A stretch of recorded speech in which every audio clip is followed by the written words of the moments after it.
chanzo, nami nimekuja kwenye chanzo cha baraka katika mji huu, ili dhahabu inayotoka kwenye mji huu itoke dhahabu safi na maji safi.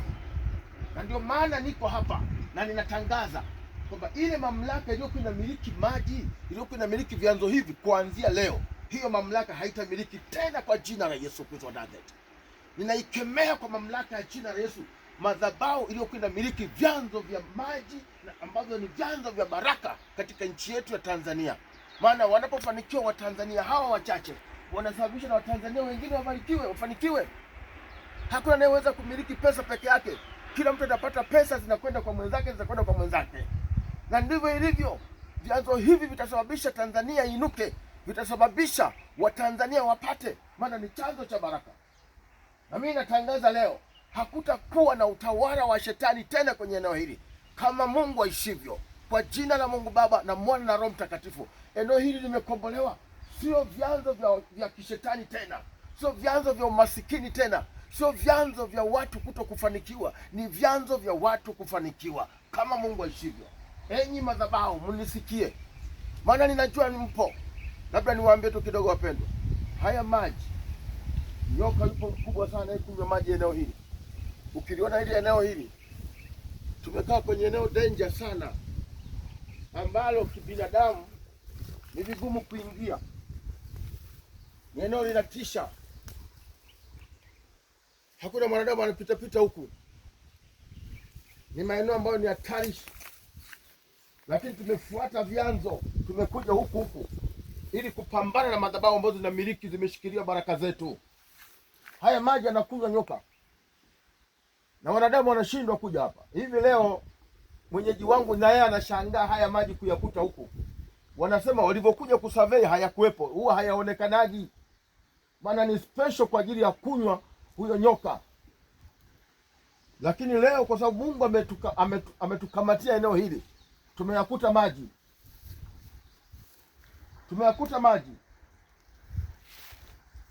Yeye hunywa maji katika eneo hili hapa. Hili ndio kuonyesha hili eneo ndio nyoka na kunywaga maji hapa. Eneo hili ndio nyoka na kunywa maji ile eneo.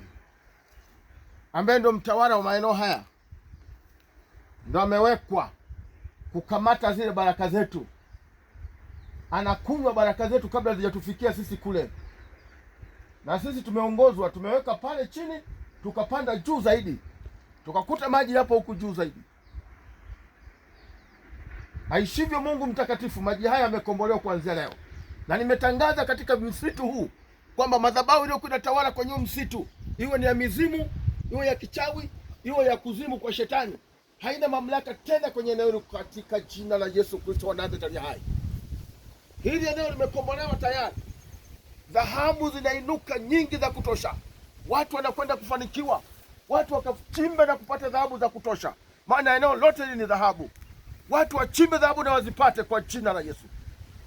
Nimekuja kushughulikia vyanzo. Tumekaa mjini tunasema tunateka nini? Tunateka magorofa wakati vyanzo vimeshikiliwa huku. Tunateka nini huko mjini, watumishi wa Mungu niwaambie? Tunavunja nini huko wakati vyanzo hatujavivunja huku? Lazima tuje kuvunja vyanzo ili tupate uhalali huko mjini kupata. Ili upate fursa nzuri lazima vyanzo vishughulikiwe. Kama hakuna atakayeshughulikia vyanzo, ina maana vyanzo vitaendelea kushikiliwa na shetani na mambo yanazidi kuwa magumu kama Mungu aishivyo. Niko huku. Ni kijiji gani hicho mpendwa wangu niambie? Hombolo Msisi. Kinaitwa Hombolo Msisi. Haya, kinaitwa Hombolo Msisi. Pana kilomita nyingi sana kutoka Dodoma mjini mpaka kuja huku. Kweli pana kilomita nyingi. Ni kilomita nyingi sana kufika hapa eneo. Lakini nimefika kwa sababu ya kushughulikia vyanzo. Niko huku kwa ajili ya kushughulikia vyanzo. Sikuja kutalii, nimekuja kushughulikia vyanzo vinavyoshikilia baraka. Maana ile eneo nimeambiwa lina dhahabu nyingi. Na kweli nilipofika nimekuta watu wanachimba. Nitakuonyesha wanakochimba. Mimi nimekuja kwenye vyanzo ambavyo ni maji, ndio nashughulikia huku. Mungu akubariki sana, tuendelee kufuatilia. Twende.